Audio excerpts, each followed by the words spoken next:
안녕하세요. 안산디오입니다. 오늘은 남자 코 성형 전후 사진을 보면서 설명해 드리도록 하겠습니다. 일반적으로 눈 성형 같은 경우는 티 안 나게 자연스럽게 원하는 경우가 많고요.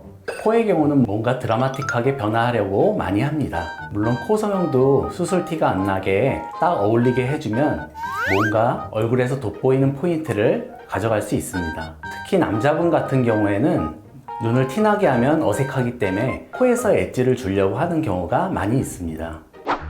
수술 전 모습을 같이 보실까요? 수술 전을 보시면 전반적으로 넓고 두툼한 모양을 갖고 있고요. 코 시작점은 낮고 콧대가 거의 없어 보이고 코 중심점이 약간 왼쪽으로 휘어 있는 듯한 그런 느낌을 갖고 있습니다. 이분은 좀 더 샤프하고 얄쌍해 보이고 콧구멍도 살짝 덜 보이는 느낌, 그리고 오똑한 콧대를 해주되 완전히 일자형 직선 콧대보다는 약간 아주 살짝 곡선 콧대를 원하셨습니다.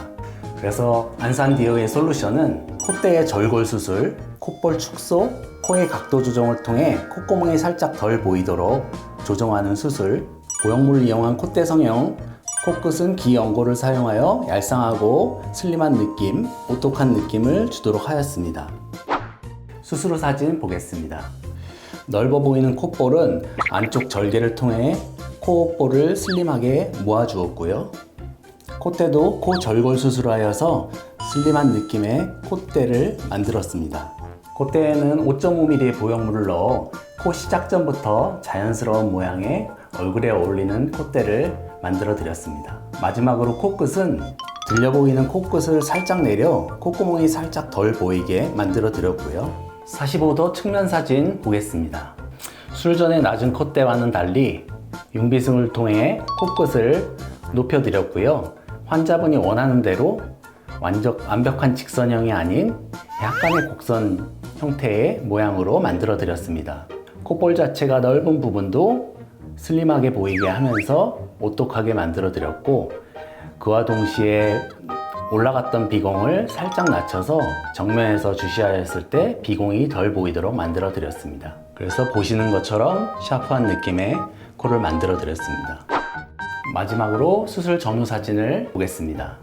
융비승을 통해 코끝이 오똑한 느낌의 얼굴에 잘 어울리는 높이의 콧대를 만들어 주었으며, 넓었던 코끝, 넓었던 콧볼을 콧볼 축소를 통해서 슬림하게 줄였으며, 코끝과 콧볼이 구분이 안 되는 펑퍼짐한 코를 코끝과 콧볼이 구분되고 슬림해 보이는 오똑한 코끝으로 만들어 드렸습니다.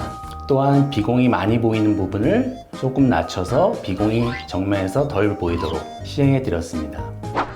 수술 전후 사진을 보았듯이 짧고 두툼했던 코를 콧날이 서 있는 오똑하고 슬림한 코로 만들어 드려서 환자분도 아주 만족하셨습니다.